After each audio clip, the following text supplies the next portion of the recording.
I'm Timothy Vigil, and this is Just Another Word podcast, the Word of the Day podcast for storytellers. U is for universal. Look again at that dot. That's here.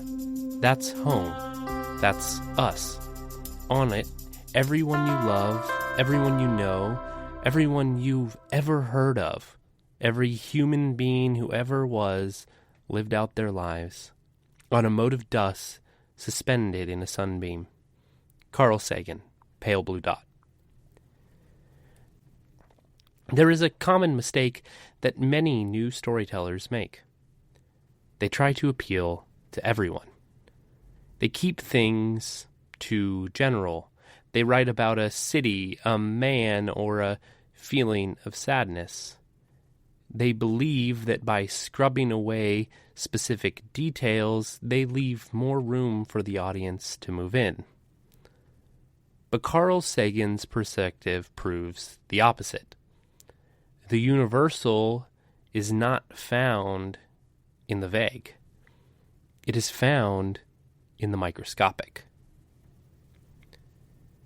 The word universal comes from the Latin universalis, meaning of or belonging to all. In a narrative sense, a universal theme is one that resonates across time, culture, and language. Like fear of the dark, the sting of betrayal, or the chaotic joy of first love. Sagan's Pale Blue Dot is a masterclass in the universal. He doesn't just say all of humanity, he lists the specifics. The hunter, the forager, the king, the peasant, the young couple in love. By naming the distinct parts, he makes the whole feel real. He takes a universal approach rather than a vague one.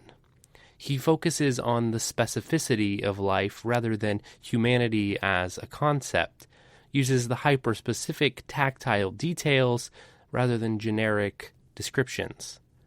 It results in intimate shared connection rather than in polite distance. See, specificity could be seen as a paradox.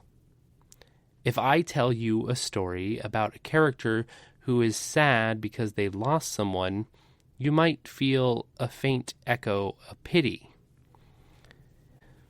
But if I tell you about a character who cannot stop smelling the collar of a specific moth-eaten wool sweater because it still carries the faint scent of their father's pipe tobacco, that is when you feel the loss. Even if you've never smelled pipe tobacco specifically, and even if you've never owned a wool sweater, the specificity of that sensory detail triggers your own memories of your own specific losses. By being uncompromisingly true to one specific life on that mote of dust, you tap into the universal truth that belongs to every single human. So how do we use the universal to make our stories transcend the page? Think of the hyper-local detail. When you're building your world, don't just give us a culture. Give us a specific superstition about why they never leave a pair of shoes outside of their door. A small, odd detail makes the world feel universal, and it makes it feel alive. Because every real human culture has its odd, very own, specific habits. We have all done things and experienced things that seem normal. But if you go to another culture on our own planet, your very specific habits might seem odd and out of place. Creating odd and out of place habits for your culture make them feel alive, make them feel real, and make us connect with them. It also has the interesting effect of making your world feel deep. Even if you only have one or two of these hyper-local details about a culture, it starts to become understood as something that's real. Now, you do want to avoid creating too strong of a monoculture.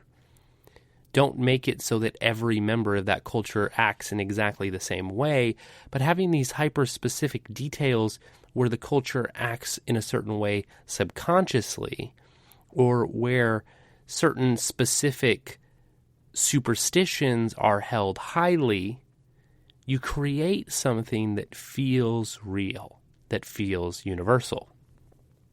The second way that we can make things universal to transcend the page is through emotional anchors. We never describe an emotion. It's better almost always to describe the physical reaction to it. Universal grief isn't a dark cloud. It's the way your throat closes up when you try to swallow a piece of dry toast. Grief is a feeling, a sensation of the body. It's the way your heart sinks. It's the way your stomach clenches. It's the way your mouth feels. Expressing the specificity of how a character is feeling as grief is overwhelming them allows you to create a sensory environment in which your reader can immerse themselves and understand, in which they can put themselves into, regardless if they have ever experienced the intense grief that you are describing, or if they have experienced something completely different. Sensory, emotional details allow people to put themselves onto the page. The last way that we can pierce the veil is by using the shared archetype. Use the great universal structures, the hero's journey, the fall from grace, the return home. We dress those up in the tertiary clothes of our specific world. The structure provides a universal map. Your specific details provide the reason to take the trip. I know as new writers, it's often very tempting to try and write a story unlike any story that's ever been told. And you might even think you have an idea that is like that. But more likely, you just haven't read the same kind of story. As King Solomon says in the Bible, there is nothing new under the sun. Something that was written thousands of years ago, whether you believe King Solomon himself actually wrote it. The idea remains. There is nothing new. There are only new ways to approach it. You will tell a story that has a similar structure if you want people to read it. But by dressing it up in your tertiary ideas and by putting your specific details, you create something that feels new, but also feels universal. The universal is the destination, but specificity is your vehicle. Don't be afraid to write the small truth, the weird habit, the niche detail.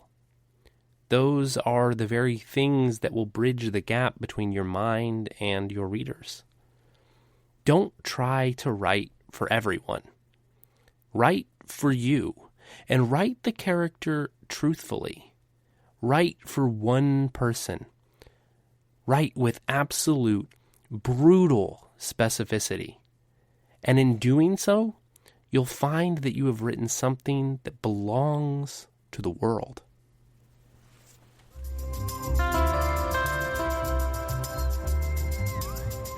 You have been listening to Just Another Word podcast with your host, Timothy Vigil.